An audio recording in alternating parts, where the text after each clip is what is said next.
In a quiet corner of a vast wildlife sanctuary under a soft gray sky, a moment of impossible tenderness unfolds. An elderly man, his frame settled into the worn fabric of a wheelchair, gazes forward.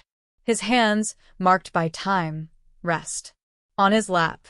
Before him stands not a person, but a force of nature, a magnificent male lion, its golden mane a wild halo around a face of majestic power.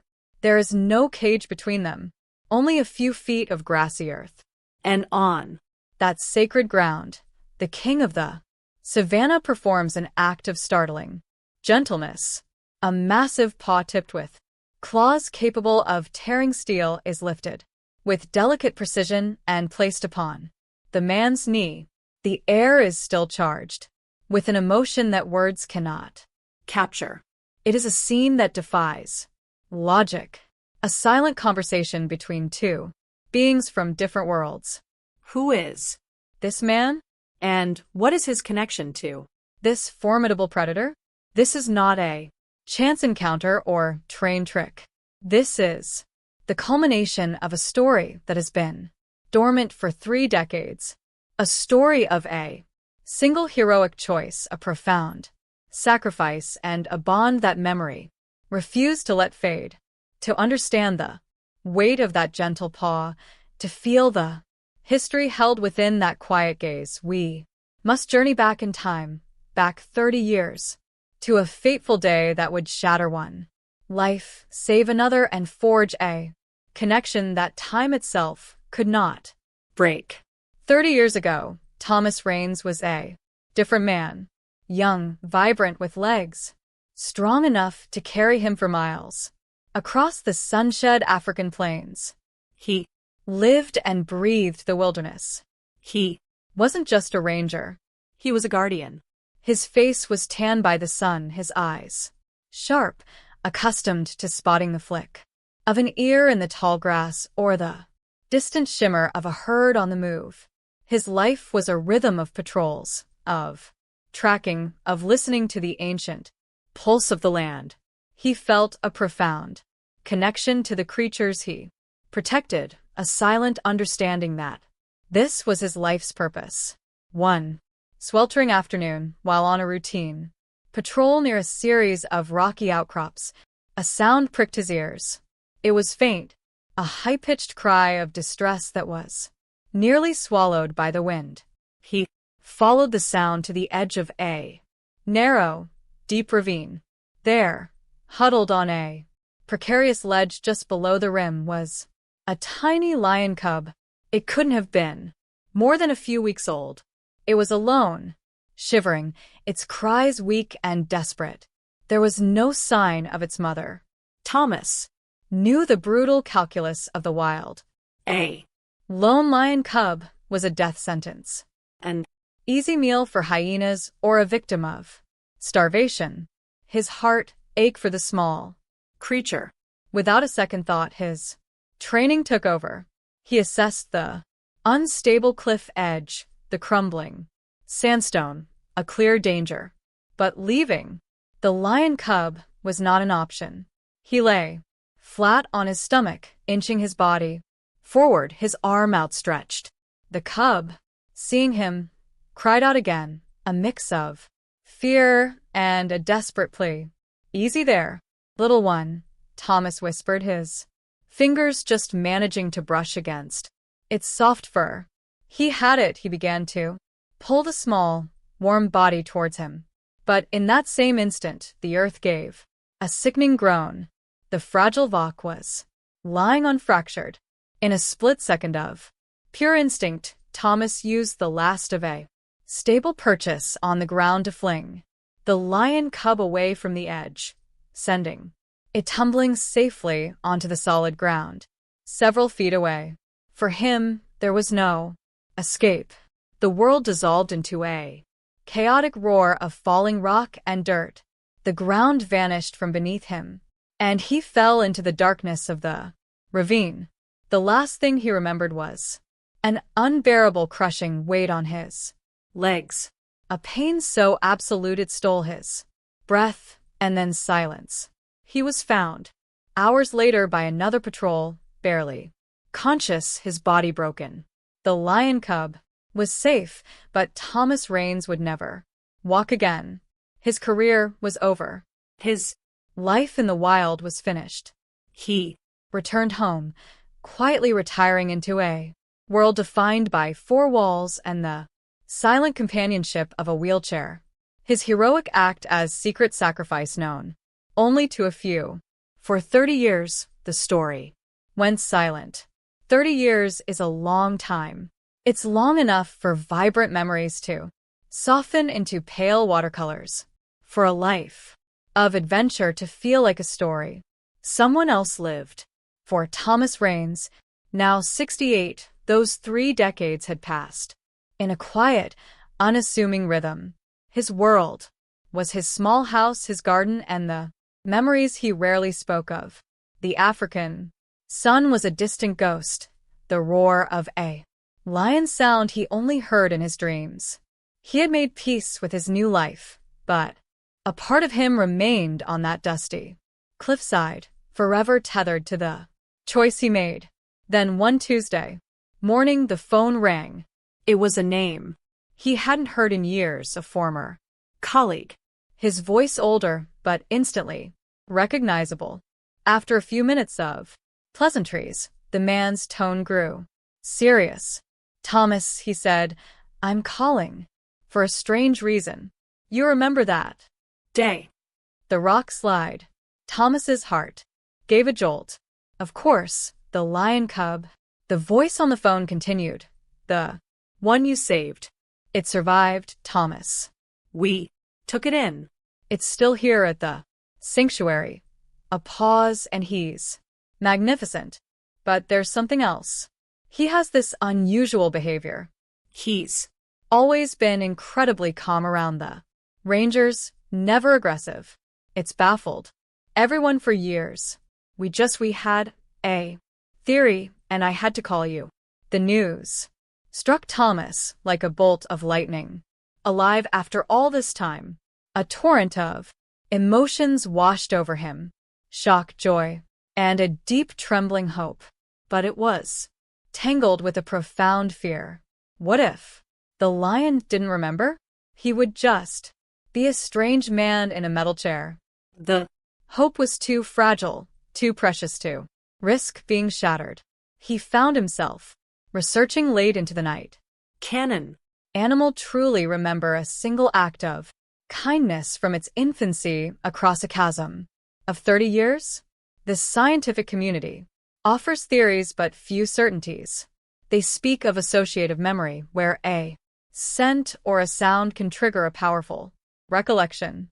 Studies have shown elephants recognizing keepers after 20 years, and even cats responding to the voices of owners long since passed.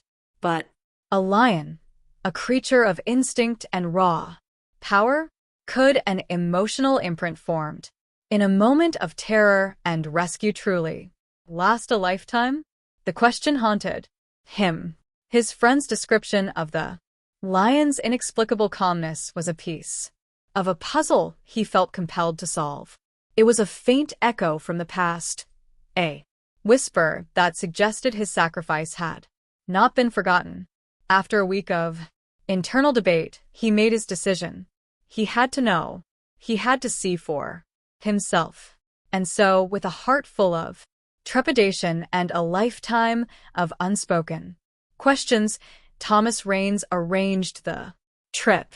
He was going back for one final visit into the presence of the life he saved and the life that cost him everything. The sanctuary was vast, a sprawling expanse of protected land that tried to mimic the freedom of the wild. As Thomas was wheeled along a dirt path, he saw the familiar scattered acacia trees, their thorny branches stark against the overcast sky. A tall wire fence marked the perimeter, a necessary boundary between two worlds. The air was different here. It smelled of dry earth and wild things, a scent that pulled at a deep, dormant part of his soul. He was. escorted by two young rangers, a man and a woman, their faces a mixture of professional calm and palpable curiosity. They knew his story, and the tension was a quiet third passenger on their journey. They stopped at the edge of a huge grassy enclosure. He's in. Here, the male ranger said softly. We'll give him some space. Thomas. Nodded, his throat too dry to speak. He Scanned the enclosure, his eyes searching, and then he saw him emerging from a copse of trees. The lion appeared. He was larger than Thomas could have ever imagined. His body was a ripple of muscle, his gait slow and deliberate, full of a quiet confidence that bespoke his status as king.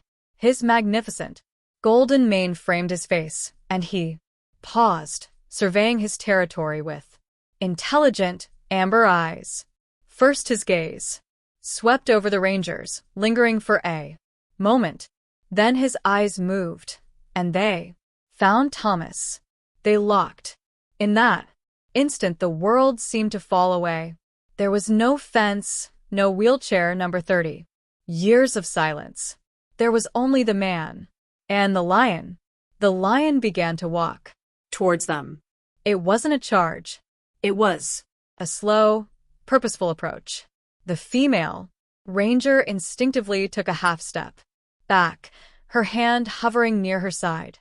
The male ranger stood his ground, but Thomas could see the rigid line of his shoulders. Every instinct in their bodies was screaming danger. An apex predator was closing in, but Thomas felt no fear. He only watched his heart pounding a deafening rhythm against his ribs. The lion stopped just a few feet from his wheelchair. It stood there for a long moment, its gaze never leaving Thomas's face, as if it were searching through the fog of years, through the lines on the man's face for a memory. Then, with a grace that seemed impossible for such a powerful creature, it did something that brought the entire world to a standstill. It gently, slowly lifted its massive right paw. The two young rangers held their breath. The paw, a tool of immense power, moved through the air with the delicacy of a falling leaf. It came to rest softly, weightlessly on Thomas's knee. The claws remained sheathed. A profound silence enveloped them, broken only by a single sharp gasp from the female ranger. And then the lion did something more. It lowered its great head, bowing before the man in the wheelchair in a gesture of unmistakable deference, of recognition, of respect. Tears streamed freely down Thomas's weathered cheeks. He raised a trembling hand, scarred and aged, and laid it upon the lion's thick mane.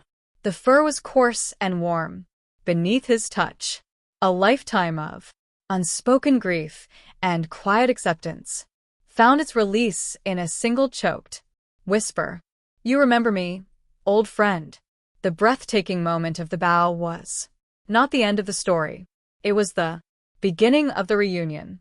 As the initial shock subsided, giving way to a profound sense of peace, the lion did not move away. When the rangers, their own eyes wet with tears, began to gently wheel Thomas's chair along the path, the lion simply rose and followed. It walked beside him, its pace matching the slow roll of the wheels, a silent, majestic guardian. It never crowded him, never demanded attention, but its presence was a constant, comforting weight. At one point, when Thomas stopped to simply take in the sight of the open space, the lion laid down in the grass beside his chair. It rested its massive head against the rubber of the wheel, closing its eyes with a soft sigh, as content as a house cat sleeping by a warm fire. The young male ranger, a man who had been trained in the hard science and unsentimental realities of wildlife management, shook his head in disbelief. He walked over to Thomas, his voice thick with emotion. I've worked with animals my whole life, he confessed, his voice low. I've heard stories like this. I always thought they were just stories. I never truly believed until this moment. The Encounter was documented on a staff member's phone. The footage captured, quietly, respectfully.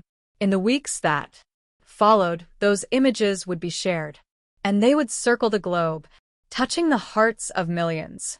But Thomas had no interest in the fame or the viral attention. For him, the experience was intensely personal. it Was the closing